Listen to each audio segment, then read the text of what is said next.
This is big. In fact, of all the issues I've covered in the past 10 years, and I have covered a lot of issues, this could be the biggest. And it should come as no surprise that it's about China. Just when you might have thought that we exhausted the last known superlative to describe a China issue, here's another. It concerns the 1.3 billion mouths the economy has to feed. Here's the news. Their collective appetite is growing. And keeping that hunger satisfied is going to be one of the greatest challenges, not just for China, but for the world economy in the coming decades. So, does Canada have a role to play? First, a few details of the story. The current driver of additional food demand in China is rising wealth. McKinsey estimates that by 2022, just over 3/4 of China's urban population will have ascended into the middle class, with a comfortable majority being in the upper end of that group. Other estimates put annual growth of the middle class at close to Canadian population. That is staggering.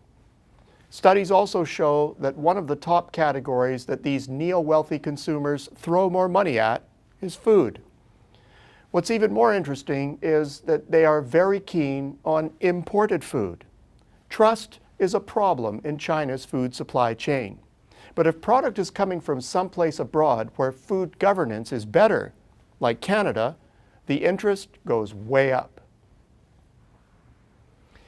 If so, does Canada have a piece of the action? Well, to say yes is a gross understatement. Back in 2000, Canadian food shipments to China were just 3% of our total food exports, a distant third behind Japan. Since then, China's share has lurched to 11%, vaulting past Japan to take a commanding lead of second place.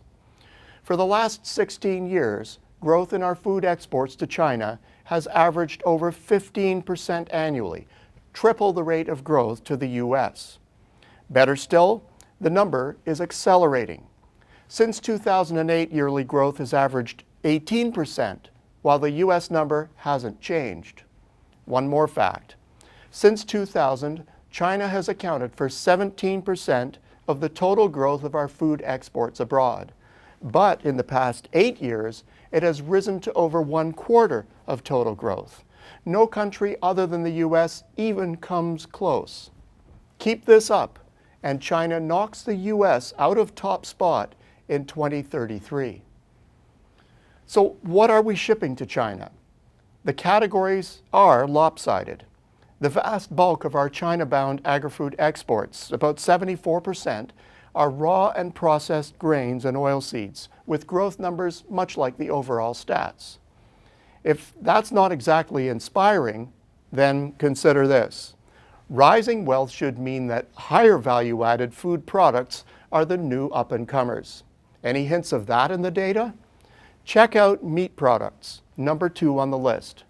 They are above average, up 17% annually. But this is changing. In the last 8 years, that number has zoomed up to 27%, lifting its export share to 13% of the total. Just behind this are fish and fish products. Raw product is where the growth is, with saltwater fish up by 24% annually, and aquaculture still in export infancy, but up explosively. Prepared products are rising by double digits, but below the overall average. Now, that's not likely to be the case for too long. Well, there are other much smaller categories that are also racking up very impressive growth. And if that continues, they will also become part of a sector that is only likely to be more dynamic as time rolls on. How do we know that? The Food and Agriculture Organization estimates that China's food needs will outstrip its production in certain key food categories, notably pork. The implied growth rates for imports are arresting. Double digits annually through 2030 and beyond, after accounting for inflation. That's what you get just for showing up. The sky's the limit if you increase market share. What's inspiring about this story is that in many ways, Canada has only just begun. Our foray into China's food chain is still fairly concentrated, and there's lots of capacity to up our game. Getting the business requires products appropriate to the market and high quality standards. Keeping the business requires reliability, which likely means considerable investment.